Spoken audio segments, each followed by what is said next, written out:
Hi folks, Hone here. While Yunju and I have been staying at home and waiting for our baby in Lucky Lake in this COVID-19 pandemic, we've tried to enjoy the prairie spring of a small rural town of Saskatchewan as much as possible. If you are in this beautiful moment, birds chirping and a beaver gliding through the water at dusk, you don't have to worry about anything. Calming oneself and savoring peace and tranquility during the COVID-19 really helps us to carry on. However, unfortunately, this kind of a privilege cannot be given to all people, particularly many people who have Asian backgrounds and live in the big cities.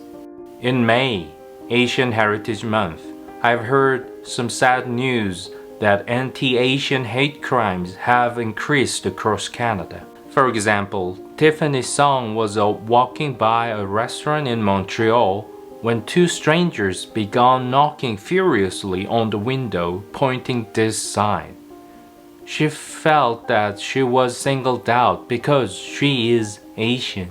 At a downtown Vancouver grocery store, a stranger told a pregnant Korean woman, Jung-ok Choi, go back to China when she shopped for vegetables. She is convinced the mask she was wearing made her a target. Wearing a mask is not a sign that the person is sick, but the female Asians wearing masks are being targeted. When a male made racist comments to two female Asian passengers wearing masks, a third woman defended them.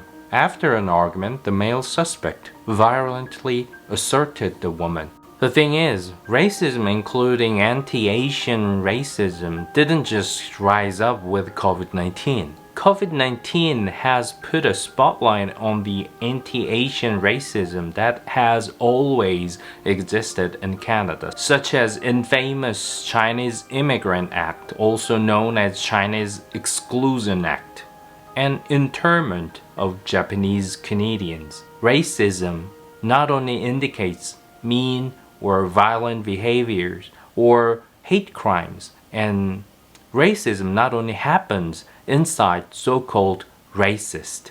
Racism refers to white racial and cultural prejudice and discrimination supported by institutional power of authority. We are part of this society that benefits from racial inequality and injustice. I'm not a racist. Unfortunately, that's irrelevant. This is because we are already in the system. Racism exists at least partly within all of us. Racism is fueled up by people's bias, prejudice, and ignorance.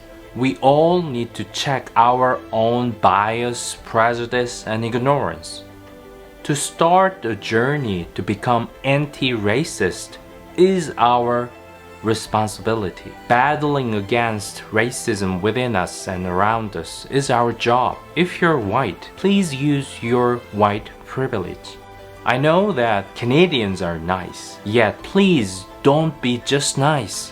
When anti-Asian racism attack happens around you today, we all need to be part of this battle.